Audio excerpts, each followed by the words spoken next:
La extraña aventura de Liu.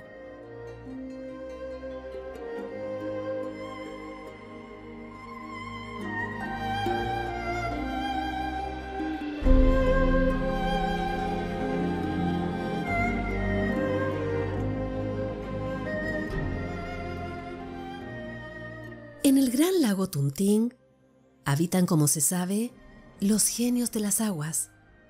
Son genios alegres y juguetones. Se burlan de los pescadores y asustan a los marineros, pero no hacen daño a nadie. A menudo los genios del lago se apoderan de las barcazas ancladas en los puertos y las utilizan para sus fiestas. Estas barcas, llamadas juncos, se sueltan de las amarras, que las tienen atadas a los muelles, y sin que nadie lo advierta, empiezan a navegar a la deriva.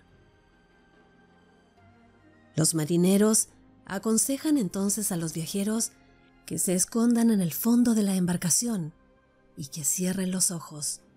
Procediendo así, no sufren daño alguno, porque los genios, una vez terminada su fiesta y su paseo, conducen de nuevo al junco a sus amarras. La presencia de los genios se advierte porque se oye una música suave y deliciosa. Una noche a bordo de un junco se encontraba un estudiante llamado Liu.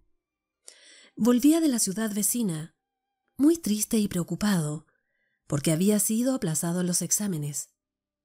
Estaba sentado en la proa, pensando en su fracaso, cuando empezó a oírse una música suave que venía de las olas.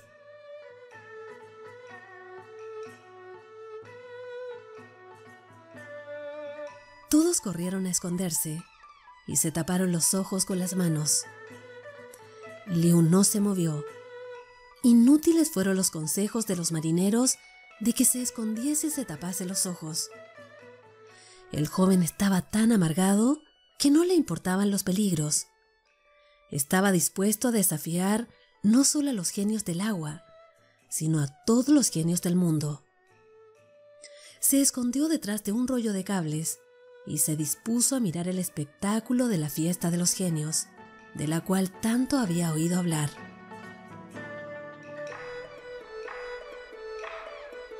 La música se oía cada vez más cercana y el aire se cargaba de perfumes.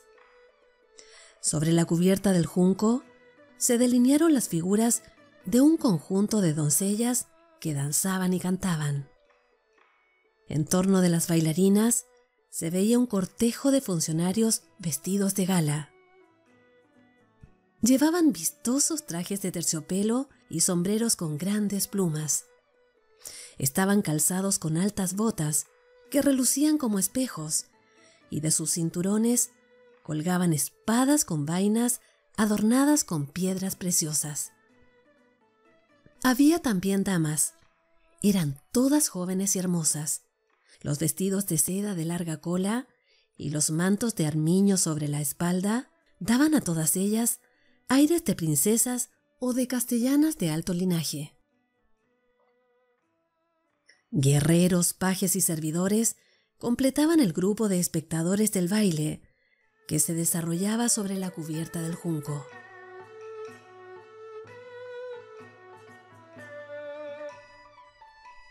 El joven miraba con ojos asombrados a aquellas danzarinas ricamente vestidas.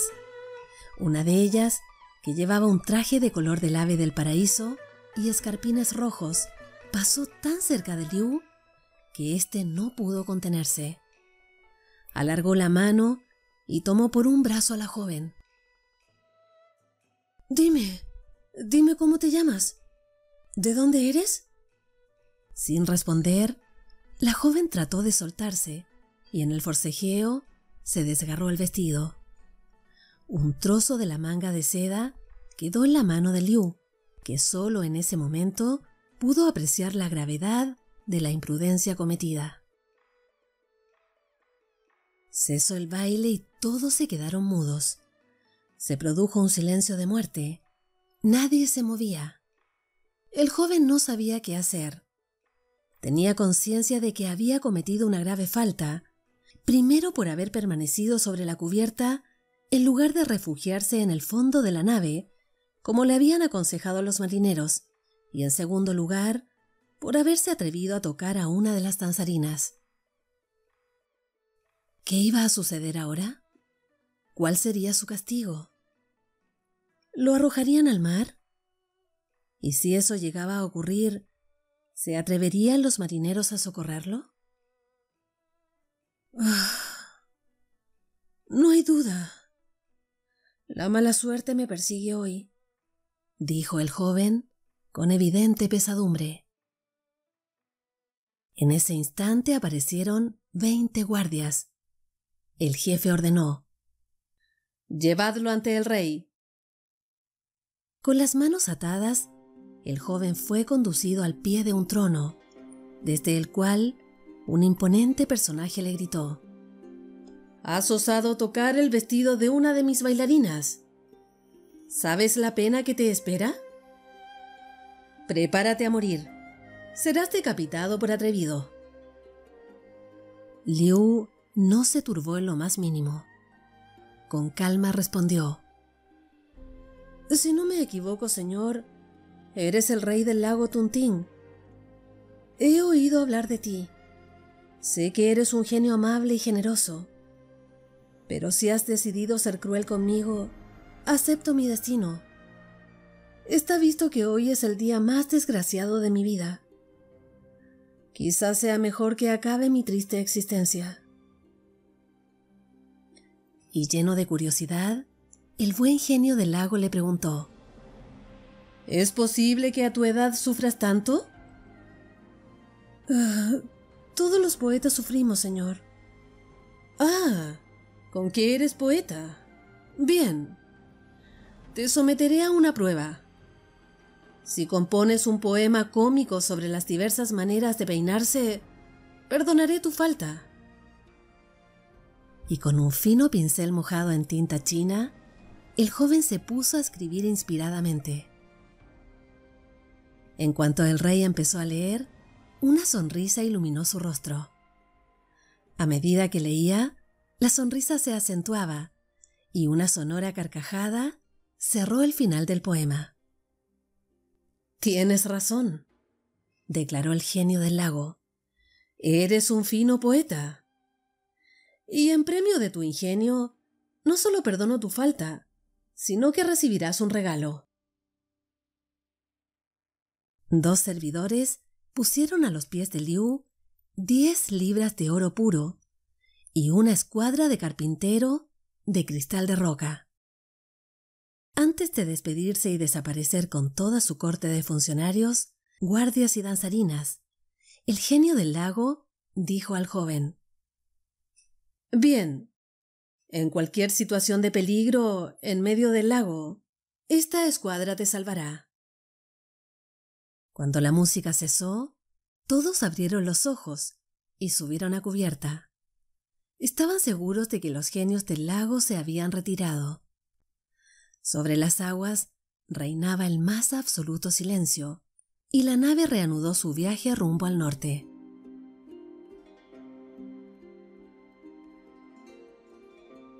Liu permanecía sentado en la proa. No contó a nadie lo que le había ocurrido. El día siguiente amaneció nublado. En vez de aclarar, el cielo se oscurecía más y más. Las aguas del lago se agitaban con furia y adquirían un color plomizo. Empezó a soplar un viento que se volvía cada vez más violento. «¡Pobres de nosotros!», exclamó el capitán. «No podemos librarnos de una borrasca». Y en efecto, la tormenta se desencadenó con tanta violencia que casi todos los juncos que navegaban en el lago fueron tragados por las olas. Liu, siempre en la proa, apretaba con ambas manos la escuadra de cristal que le había regalado el genio del lago y la alzaba contra el viento. El prodigio no se hizo esperar. Las ráfagas de viento amainaban en cuanto se acercaban al junco, y las olas furiosas se detenían antes de golpear contra el casco. De este modo, la embarcación pudo llegar al puerto con gran entusiasmo de los marineros y de los pasajeros.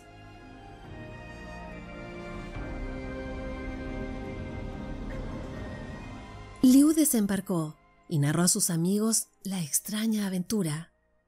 Naturalmente, ya no se preocupaba de los exámenes ni se acordaba de su fracaso. No se ocupó más de poesía. Se dedicó al comercio.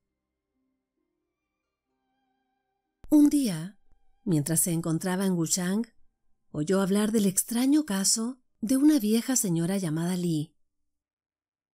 Li tenía una hija bellísima, pretendida por muchos jóvenes de la ciudad, pero la anciana respondía que sólo concedería la mano de la joven al pretendiente que poseyese un objeto igual al que poseía ésta. ¿Y qué objeto es ese?, preguntó Liu. Es una escuadra de carpintero hecha de cristal de roca.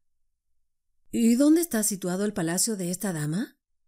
A la orilla del arroyo grande. ¿Y por dónde se va al arroyo? Por aquella calle, a mano izquierda. Al oír tal respuesta, el joven corrió a su casa, tomó la escuadra que le había regalado el genio del lago y se dirigió al palacio de la vieja dama. Esta lo recibió con una sonrisa y al ver que traía la escuadra, llamó a su hija. La joven se acercó trayendo una escuadra idéntica a la de Liu y reflejando en su hermoso rostro una alegría incomparable. La señora Li concedió la mano de su hija al joven pretendiente y éste manifestó el deseo de celebrar la boda lo antes posible. «Estamos de acuerdo», respondió la mujer. «Déjanos la escuadra y corre a ordenar el palanquín para tu novia». Como Liu no se mostraba muy dispuesto a separarse de su escuadra mágica, la vieja le dijo con acento persuasivo: «Hijo mío, no puedes negar esta prueba de amor y de confianza a mí y a tu futura esposa». El joven entregó la escuadra y se encaminó al puerto. Preguntó al capitán del barco que lo había traído a aquella ciudad, dónde podía alquilar un palanquín.